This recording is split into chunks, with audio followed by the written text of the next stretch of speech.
Hello, Glitch Reaper here. I'm back for some more Lycanites equipment combos, and this one is interesting. Doesn't it look like something that has a big pair of pincers about to squeeze something? That's not actually a way that it works, but it does kind of look that way, or tusks or something. I kind of named this design Dimensional Pincers, and it's pretty cool. Also, it's helped me figure out a few other things about some dynamics in how the equipment system in the mod works, because there was something I was curious about, and it finally answered that question. You see, there is a range attribute that they can have, and it does have particular properties, and the thing is that there's also, of course, how knockback works in it. I mentioned that one before, though, and I finally figured out just how much negative knockback that a Spectre Tendril is worth. So, as I go over the parts, I'll also go over how that works. And you can see different demonstrations of how it looks, and... oh, I forgot to...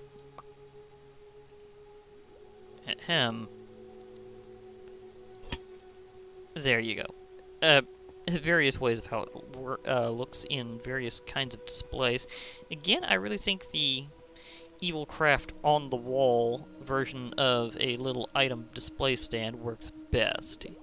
Although this one kind of flattens out a little, so I want to lose a little context. But anyhow, as usual, I'll go over the parts that you need for this design, what they do, and for that matter, how to, or at least where to hunt down the proper creatures, and I'll have a little demonstration of it. Now this is a purely combat design, and it does count as a pike. So keep that in mind, that this is meant to be a polearm, despite the look that it looks... again, well, I'm still debating what this looks like otherwise, but it does look cool. I just don't know what it also resembles, other than a pair of transdimensional pincers. And I say that because, for one thing, you have the glowing energies, but also the fact that, well, it uses parts from 3 different planes of existence in Minecraft. You've got a part from the Overworld, a part from the Nether, and a part from the... that's sort of from the end, although it can show up otherwise. And I'll also go over that as well, because I've had a little more survival experience with this, and how I know there's an additional way of getting one of the parts. So, if I may have claimed otherwise, it should be noted that just needs to be expanded upon. Now, as a base part, you'll be needing a Spectre Tendril, which is a big focus of this one, actually. Now, I may have mentioned before you can find them close to the void and in open void areas, like, oh, say, in the end, and if you have the Ether mod installed, you can get that, as well as possibly other sky dimensions. But it will also show up sometimes deep down in the world close to the void. So if you're mining close to a bedrock layer or something just goes really deep, you might find a Spectre. They like pulling you at them, and they will cause the decay status. And this helps out with that because you're using it for yourself. So you'll be inflicting decay on your targets, which prevents some healing. It doesn't stop it entirely, but it does decrease how much something heals. So you can seriously inhibit creatures with this. Now, it also does add a head slot, like all base parts do, and that's pretty important. It also adds some summoning. You can summon a Spectre yourself on impact sometimes, which is particularly cool. Also note that the parts have the range stat in addition to the others, and of course they have variable sweep. And remember that your summon percentage chance is usually dependent on the sweep, but it can sometimes have a bit of a base value, which I found out with another design. Now, the next part you're going to be needing is a head part that adds a pike slot. In this case we're going with a Wraith Skull. They show up in the Nether a lot. They like to explode whenever they die, so if I were you and I see a Wraith coming, I'd probably want to shoot it down with a bow. So that's gonna be a big deal. Now, it adds the wither effect to the target. Also adds a little more sweep, although not too terribly much. But the big thing here is that it also adds a pike slot, which is completing this design as a proper pike.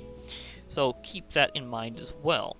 Now, the last part you're going to need is, of course, the actual pike part itself, which is going to be a set of Reaver horns. They love being in frosty, cold environments, and they might show up out of things like frostfire and ooze. So that can be a little more random than just looking for the right biome.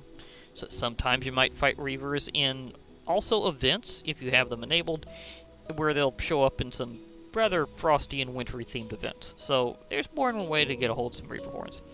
It adds a pretty good amount of damage just in and of itself. But here's where something gets interesting.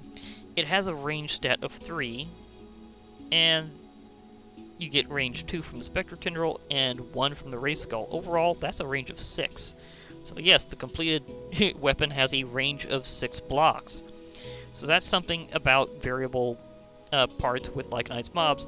And note that pike parts will probably emphasize range a bit, and that's because it's supposed to be like that. You're supposed to have a nice polearm that has reach, so this is very thematic. But the thing that really got to me is the fact that this has knockback 3. And Spectre Tendrils didn't mention exactly how much knockback they had. Well, there's another way to find out. See what the completed amount would be. Because this specifically says 3, and no other part does. Well, this has a knockback of 1 when completed, so it subtracts 2 from your overall knockback. So that's just a thing to think about when it comes to the Spectre Tendril, is it subtracts 2. So you can have negative knockback where it pulls towards you on impact. You can still get positive knockback, or neutral knockback, if you get the math right. So that means you can use a spear to play keep away, but if you're going to be using your polearm that way, you're probably going to need the Reaver Horns anyhow, because it has the highest knockback of any part that I know of per se. Now, it also adds slowness, but as an additional way of playing keep away, it also has the ability to fire frost bolts.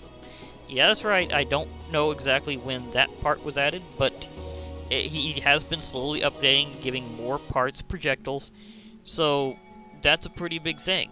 This one has some nice frost bolts for you now.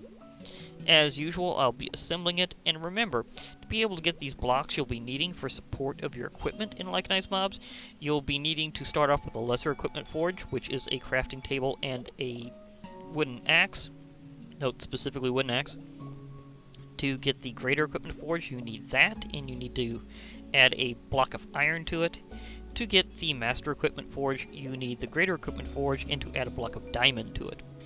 To get your Equipment Infuser to level these up, remember I always go with level 3, so this always represents the final form of the design, you'll need to have a Lesser Equipment Forge and to surround it with Lapis Lazuli in the crafting table. That's actually 8 Lapis Lazuli around it, so just so you know, that's not just one, I'm just representing it there to remind me.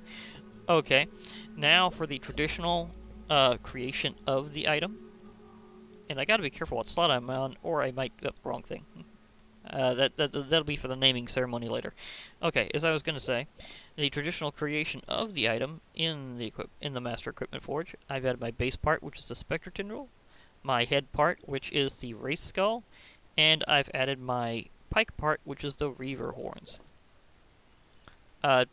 There's no sound effect associated directly with them, so I don't know if he's going to add a sound effect later to him, or if it's going to be kind of like an anvil, or if it's going to have its own unique sounds, or if it's just going to remain where it's just silently there.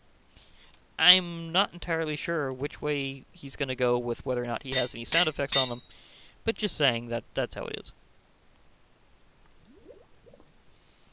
Now, also remember, because this does have a useful function as a secondary ability, you could also theoretically dual wield them.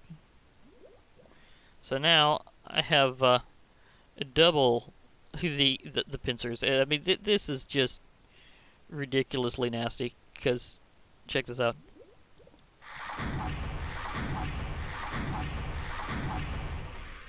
I mean, I'm dual wielding here in a very nasty fashion. I mean, this is going to be painful.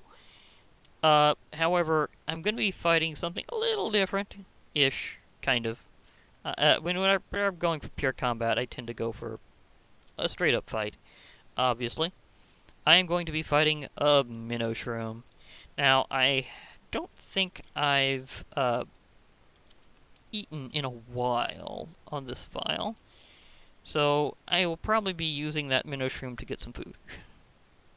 Also, remember, I have extended range, so I should be able to play keep away with him pretty sufficiently.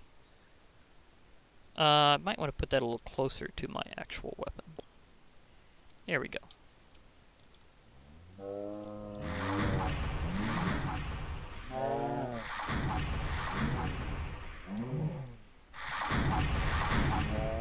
not even.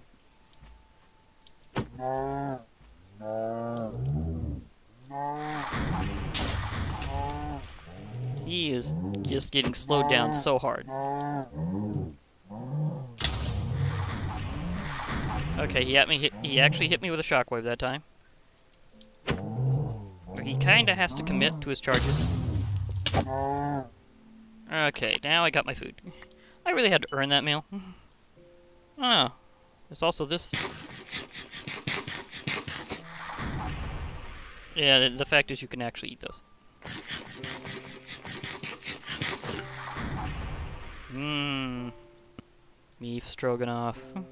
I earned a delicious meal with that weapon. Nice. Okay, so projectile flying off into the background. I must have slightly unloaded the chunk. Or it just has it hanging after a while. Okay, that happened. That happened. Oh well. Anyhow, as I was saying, okay, so they do in fact have saturation value now. Nice. Yeah, that's good to know. But, yeah, you can see this thing's pretty useful in combat, because I just took out a mini-boss super fast. And I got myself some nice little rewards. It is a good pike, and as you can see, it could take him out from a good distance, actually, because it has pretty good reach. So, just keep that in mind later whenever making pike weapons, that you might want to experiment with parts that give the most range.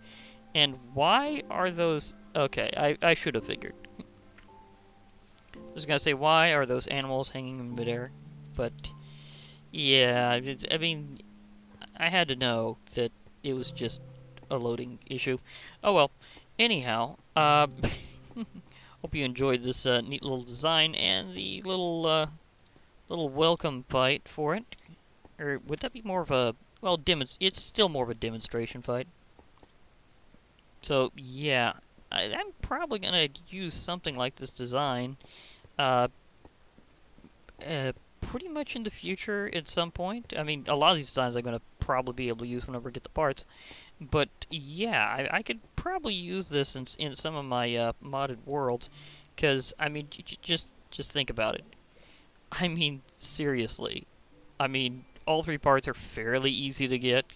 It deals a lot of damage. It's got reach. I mean, this thing is really geared for good combat. And on top of that, it deals good damage with barely any cooldown. So, well, kind of. I mean, it's not really that fast, but it's still pretty cool. And yes, I'm wearing a Totem of Undying. it's a thing. But ignore that. Although, then again, it does look cool, so don't ignore that. It looks nice. Okay. Anyhow, this has been Glitch Reaper. I'll be logging off for now. So, hope to hear from you all later. And bye for now, everybody.